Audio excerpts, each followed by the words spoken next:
અમદાવાદથી કરીશું। અમદાવાદમાં હવે લુખ્ખા તત્વોની ખેર નહીં, ગુંડા તત્વોને ડામવા માટે અમદાવાદ સીપીનો એક્શન પ્લાન। શહેરમાં ગુંડા તત્વો સામે મોડી રાત્રે પોલીસનો મેગા કોમ્બિંગ। શહેરના 150 સ્થળોએ રાત્રે 12 થી 2 વાગ્યા સુધી સઘન ચેકિંગ કરવામાં આવ્યું। પોલીસ કમિશનર અનુપમસિંહ ગહેલોતે જાતે કર્યું night checking. Sindhu Bhavan road પરથી 3 યુવકો 4 બિયર ટીન સાથે ઝડપાયા। જમાલપુરમાંથી 350 કપ સિરપની બોટલો સાથે કાર ઝડપાઈ। દાણી લીમડામાં કોમ્બિંગ દરમિયાન પોલીસને જોઈને ભાગદોડ મચી। દારૂ, ડ્રગ્સ, હથિયાર અને સ્ટંટબાજો સામે પોલીસે કડક હાથે કાર્યવાહી શરૂ કરી છે। અમદાવાદ શહેરમાં કાયદો વ્યવસ્થાને વધુ મજબૂત બનાવવા માટે શહેર પોલીસે રાત્રિના સમયે ખાસ નાઇટ ડોમિનેશન ડ્રાઈવ શરૂ કરી છે। પોલીસ કમિશનર અનુપમસિંહ ગહેલોત સહિતના ઉચ્ચ અધિકારીઓના સીધા માર્ગદર્શન હેઠળ શહેરના સંવેદનશીલ અને વ્યસ્ત એવા 150થી વધુ સ્થળો પર સઘન નાકાબંધી, વાહન ચેકિંગ અને કોમ્બિંગ હાથ ધરવામાં આવ્યું હતું। દરરોજ રાત્રે 12 થી 2 વાગ્યા દરમિયાન યોજાનારા આ વિશેષ ઓપરેશન માટે શહેરના દરેક પોલીસ સ્ટેશનમાંથી 5 પોલીસ વાહનો અને અંદાજે 25 જેટલા પોલીસ અધિકારીઓ તથા કર્મચારીઓને મેદાનમાં ઉતારવામાં આવ્યા। પોલીસ કમિશનરે પોતે Sindhu Bhavan road, SG highway, CG road અને એસપી રિંગ રોડ જેવા મુખ્ય રસ્તાઓ પર ઓચિંતી મુલાકાત લઈને કામગીરીની સમીક્ષા કરી હતી।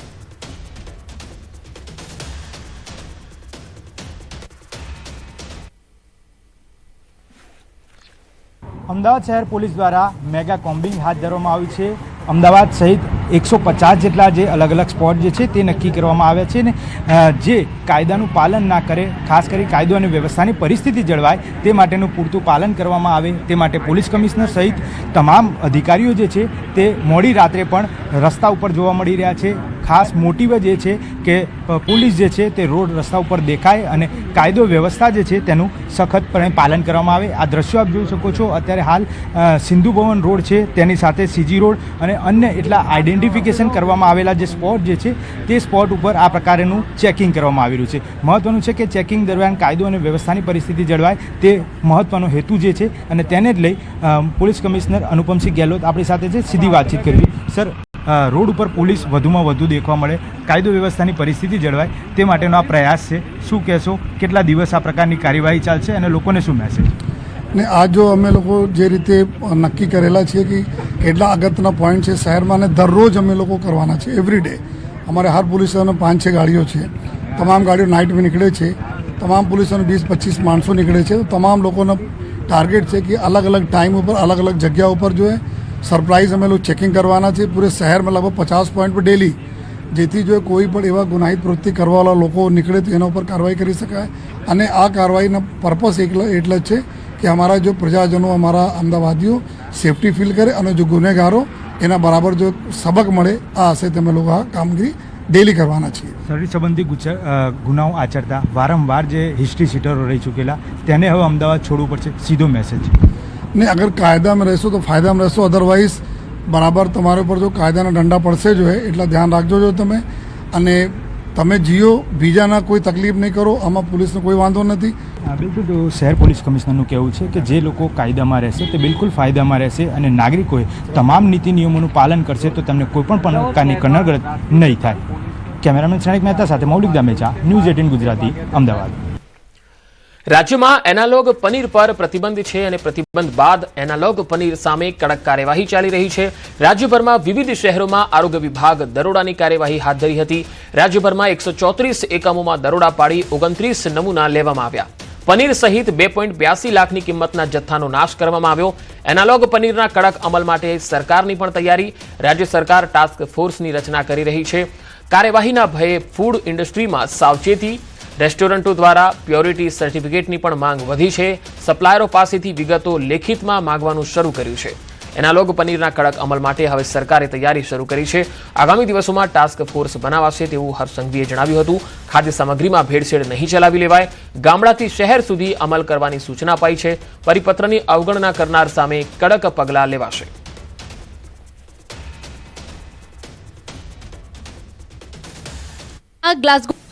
એનાલોગ પનીર હોય કે પછી કોઈ બી ખાવાની સામગ્રી હોય, તેમાં કોઈ બી પ્રકારે ભેળસેળ ચલાવી ના લેવાય તે માટે કડક સૂચના કેબિનેટમાં આપવામાં આવી હતી। અને કડક સૂચનાના અમલ કરતા તમામ વિભાગો દ્વારા આ બાબતે ગંભીરતાપૂર્વક ગુજરાતના તમામ ગામડાઓથી લઈને શહેરો સુધી આ વ્યવસ્થાઓ બનાવવા માટેની ખાસ કરીને સૂચના આપવામાં આવી હતી અને તેના પર અમલ કરતા વિભાગો દ્વારા એનાલોગ પનીરનું તો ઓલરેડી નોટિફિકેશન કાલે આવી ગયું છે, પરંતુ તે પછી બી સરકારના આ પ્રકારના પરિપત્રને જે લોકો માને નહીં અને લોકોને સ્વાસ્થ્ય જોડે જે છેડા કરવાનો પ્રયત્ન કરશે તે લોકો જોડે સરકાર દ્વારા કડકાઈપૂર્વક કામ કરવામાં આવશે અને આ બાબતે ભવિષ્યમાં અમે એક ટાસ્ક ફોર્સ બી બનાવીએ છીએ જેમાં તમામ વિભાગો બી સામેલ હશે। રાજકોટમાં એનાલોગ પનીરના દરોડાને લઈ કોંગ્રેસના આરોપ, રાજકોટ મનપા આરોગ્ય અધિકારી પર વિપક્ષના ગંભીર આક્ષેપ, સીલ બાદ ફરી ફેક્ટરી શરૂ થતા સવાલ, મનપાની કાર્યવાહી માત્ર દેખાવ પૂરતી, સ્ટાફની અછતથી કાર્યવાહી પર અસરનો કોંગ્રેસનો દાવો છે, સીલ મારેલા એકમો ફરીથી કેવી રીતે ધમધમતા થઈ ગયા, શહેર કોંગ્રેસે આનો જવાબ માંગ્યો છે। 24 થી 48 કલાકમાં સીલ તૂટે અને ધંધો શરૂ થઈ જાય છે, મનપાની કામગીરી પર સવાલોની ઝડી વરસાવી, રાજકોટમાં ભેળસેળ સામેની કાર્યવાહી પર વિપક્ષે સવાલ ઉઠાવ્યા। જે પહોંચી શકે છે એ ક્યાંક ને ક્યાંક ભ્રષ્ટાચારી સ્વરૂપે બંધ બારણે વેપારીઓ સાથે સેટિંગ કરી અને રાજકોટની જનતાનું આરોગ્ય સાથે ચેડા કરવાનું કામ રાજકોટ મહાનગરપાલિકાના સત્તાધીશો કરી રહ્યા છે। અમદાવાદના રામોલ ફટાકડા ફેક્ટરી બ્લાસ્ટ બાદની કાર્યવાહી વચ્ચે એએમસી સ્ટેન્ડિંગ કમિટીએ મહત્વનો નિર્ણય કર્યો। શહેરમાં સિઝનલ ધંધો કરતા એકમોને શરતી રીતે સીલ મુક્ત કરવામાં આવશે। રક્ષાબંધન તહેવારને ધ્યાનમાં રાખીને ફટાકડાના વેચાણ માટે નક્કી કરાયેલા તમામ નિયમોનું પાલન ફરજિયાત રહેશે। ફાયર સહિત સંબંધિત વિભાગોની એનઓસી મેળવ્યા બાદ જ ફટાકડાના વેચાણને મંજૂરી મળશે। નોંધનીય છે કે રામોલ ફટાકડા ફેક્ટરી બ્લાસ્ટમાં 11 લોકોના મૃત્યુ પછી શહેરમાં ફટાકડાના તમામ એકમો સામે સીલિંગ અને ડિમોલિશનની કામગીરી કરવામાં આવી હતી। દુકાનદાર ફટાકડાનો વ્યવસાય કરતો હોય એની પાસે ફાયરની એનઓસી, પોલીસની મંજૂરી અને બીયુ પરમિશન ના હોય આવા તમામ લોકોની દુકાનો જે છે એ સીલ કરેલી છે। ઘણા દુકાનદારોની માંગણી હતી કે હાલમાં અમે સિઝનલ ધંધો કરતા હોય, હાલમાં રક્ષાબંધનનો તહેવાર છે અને રાખડીનો ધંધો અમે કરીએ છીએ, અત્યારે અમારી દુકાનમાં ક્યાંય પણ ફટાકડા જે છે એ છે નહીં।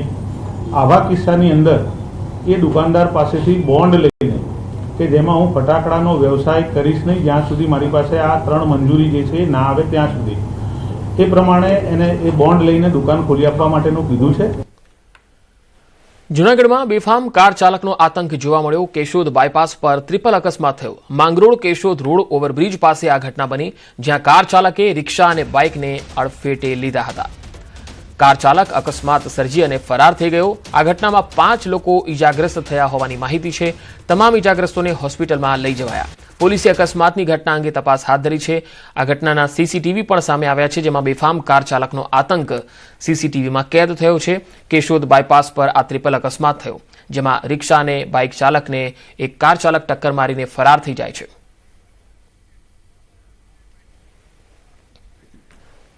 ગાંધીનગરમાં કલોલ બાલવા ચોકડી પાસે બેકાબુ કારને અકસ્માત નડ્યો। અકસ્માતના સીસીટીવી ફૂટેજ સામે આવ્યા।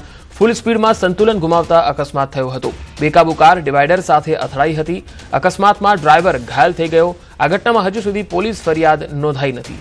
ફરી એકવાર આ તસવીરો તમે જોઈ શકો છો। ગાંધીનગરના બાલવા ચોકડી પાસે અકસ્માત થયો। બેકાબુ કાર કઈ રીતે ડિવાઈડર પર ચડી જાય છે અને ફૂલ સ્પીડમાં આવે છે અને સંતુલન ગુમાવી દે છે। તો બેકાબુ કાર ડિવાઈડર સાથે અથડાઈ હતી, જેમાં ડ્રાઈવર ઘાયલ થાય છે। આ ઘટનામાં હજુ પોલીસ ફરિયાદ થઈ નથી।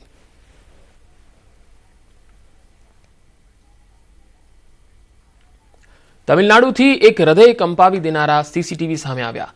પાલક્કાડ કોઝિકોડ નેશનલ હાઈવે પર ચાલતી બાઇકનું એક્સિલેટર કેબલ જામ થઈ જતા સનસનાટીભર્યો અકસ્માત થયો। સામે આવેલા સીસીટીવી વિડીયોમાં જોઈ શકાય છે કે એક બાઇક પૂર ઝડપે આવે છે અને રસ્તા પાસે આવેલ ઇમારત સાથે ધડાકાભેર અથડાઈ જાય છે। બાઇકની સ્પીડ અચાનક નિયંત્રણ બહાર વધી જવાથી ચાલકે વાહન પરથી કાબુ ગુમાવ્યો। આ બાઇક ચાલક ઇમારત સાથે અથડાતા ચાલક હવામાં ફેંકાઈ ગયો, જેના પગમાં ગંભીર ઈજાઓ થતા તેને હોસ્પિટલમાં લઈ જવાયો। આ દરમિયાન ત્યાં ઉભેલ એક મહિલા અનિયંત્રિત વાહનને પોતાની તરફ આવતા જોઈને તરત જ સમય સૂચકતા વાપરી દૂર હટી જાય છે, જેના કારણે મોટો અકસ્માત ટળ્યો હતો। જો કે મહિલાને પગમાં સામાન્ય ઈજા થઈ હતી।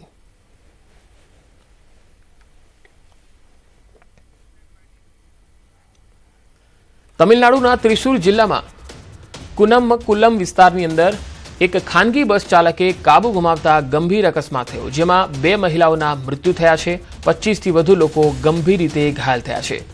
કુત્તીપુરમથી ત્રિશુર તરફ જઈ રહેલી અંકુર નામની ખાનગી બસે પારામ્બડમ વિસ્તારમાં એક પછી એક કાર, ઓટો રિક્ષા, મોટરસાયકલ અને ઇકો વાહન સહિત કુલ 5 જેટલા વાહનોને જોરદાર ટક્કર મારી અને ત્યારબાદ એક મકાનની દિવાલ સાથે અથડાઈને ઊભી રહી ગઈ હતી. આ ભયાનક અકસ્માતમાં રિયા અને ફાતિમા નામની 2 મહિલાઓએ જીવ ગુમાવ્યો, જ્યારે ઘાયલોને સારવાર માટે સ્થાનિક મલંકરા હોસ્પિટલમાં ખસેડવામાં આવ્યા. સોશિયલ મીડિયા પર વાયરલ થયેલા સીસીટીવી ફૂટેજમાં ખાનગી બસની અત્યંત ઝડપ જ આ દુર્ઘટનાનું મુખ્ય કારણ હોવાનું સ્પષ્ટ દેખાઈ આવે છે. પોલીસે સીસીટીવીના આધારે ગુનો નોંધી તપાસ હાથ ધરી હતી.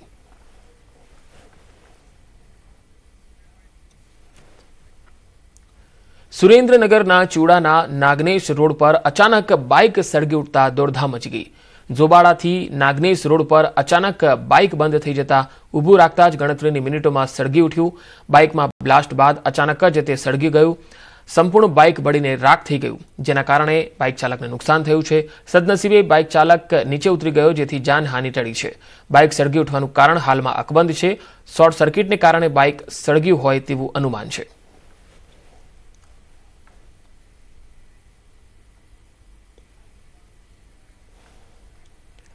હરિયાણાના ચરખી દાદરીમાં એક સનસનાટીભરી ઘટના સામે આવી, જ્યાં અજ્ઞાત હુમલાખોરોએ એક સ્કોર્પિયો કાર પર અંધાધૂંધ ગોળીબાર કર્યો. આ હુમલામાં 5 લોકો ગંભીર રીતે ઘાયલ થયા હોવાના અહેવાલ છે, જે બાદ સમગ્ર વિસ્તારમાં ભયનો માહોલ સર્જાયો. ઘટના બાદ સોશિયલ મીડિયા પર ગોળીબાર પછીનો વિડીયો અને વિદેશમાં બેઠેલા કુખ્યાત ગેંગસ્ટર્સ રોહિત ગોદારા ગેંગના નવીન બોક્સિંગનો એક ઓડિયો વાયરલ થઈ રહ્યો છે.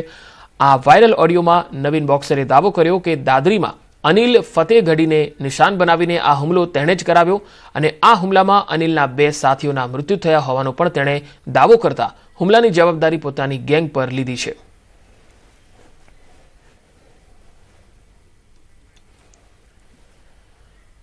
વાત હવે સુરતની. સુરતમાં પાર્કિંગના વિવાદમાં એડવોકેટ વિનોદ ગોહિલ પર જીવલેણ હુમલો થયો. અક્ષર એપાર્ટમેન્ટમાં પાર્કિંગ મુદ્દે થયેલી બોલાચાલી હિંસક બની ગઈ. સિક્યુરિટી ગાર્ડ સાથેના વિવાદ બાદ મામલો ઉગ્ર બન્યો. પ્રમુખ હરિઓમ તોમરે દંડો ઝીકી અને વકીલનું માથું લોહીલુહાણ કર્યું હોવાનો દાવો છે. આ હુમલા બાદ એડવોકેટ વિનોદ ગોહિલ સ્થળ પર જ ઢળી પડ્યા હતા. સ્થાનિકોએ ઇજાગ્રસ્ત વકીલને તાત્કાલિક સ્મીમેર હોસ્પિટલમાં ખસેડ્યા હતા. ઘટનાથી વકીલ આલમમાં ભારે રોષ છે, ચિંતાનો માહોલ પણ છે. ઉધના પોલીસે હુમલાખોર સામે ગુનો નોંધવાની તજવીજ હાથ ધરી હતી.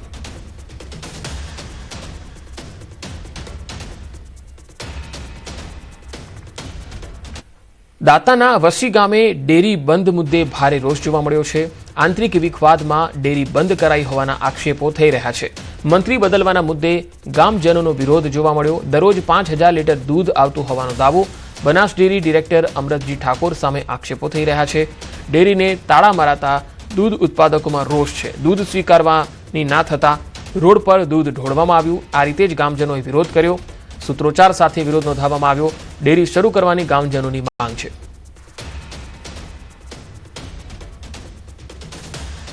અમારા ઠાકોર સમાજના ડિરેક્ટર અમરતજી ઠાકોર બોબડિયા નિવાસીના એમને ડિરેક્ટર મંત્રી સાહેબ ગમતા નથી એવું કહેવું થાય છે. બરોબર, આગળ અમારા લોકો પાલનપુર ડેરી સાહેબોના અધિકારીઓથી વાતચીત કરીને આવ્યા, ડિરેક્ટર સાહેબની વાત કરી તો ડિરેક્ટર સાહેબનું કહેવું એવું છે કે મંત્રી મને ગમતો નથી. તો અમારું કહેવું એવું છે ગામ લોકોનું તો મંત્રી તમને ના ગમતો હોય તો અમારા ડિરેક્ટર ગમતો નહીં. કોઈ બી સમાજનો બીજો કોઈ બી કાસ્ટનો ડિરેક્ટર બની શકે. તમે કહેશો એમ અમે કરવા તે. તો આ સમગ્ર મામલે બનાસ ડેરી ઝોનલ અધિકારીએ મુલાકાત લીધી. ડેરી બંધ રાખવા મામલે નિવેદન આપ્યું. બનાસ ડેરીને બદનામ કરવાનું કાવતરું હોવાનો દાવો તેમણે કર્યો. ડેરી બંધ નહીં રહેની ઝોનલ અધિકારીની સ્પષ્ટતા. મંડળી શરૂ નહીં થાય તો કાયદેસરની કાર્યવાહી થશે. કોઈપણ સંજોગોમાં ડેરી બંધ નહીં કરાય એવું તેમણે જણાવ્યું હતું. આંતરિક વિખવાદ ગામનો અગાઉથી ચાલુ હતો અને એમના આંતરિક વિખવાદમાં એમની કમિટીએ અને મંત્રીએ મંડળી બંધ રાખેલ છે અને આ બધું કરવા પાછળ મળતી માહિતી મુજબ અમને એવું જાણવા મળેલ છે કે બનાસ ડેરીની ઇમેજ ખરાબ થાય અને નુકસાન થાય એના માટે આ લોકો આવા કૃત્યો કરતા હોય છે. પણ જો હવે મંડળી શાંતિ ચાલુ કરવામાં નહીં આવે તો મંત્રી અને કમિટી સભ્યો સામે કાયદેસરની કાર્યવાહી કરવા માટેની રજૂઆત કરવામાં આવશે ગામમાં.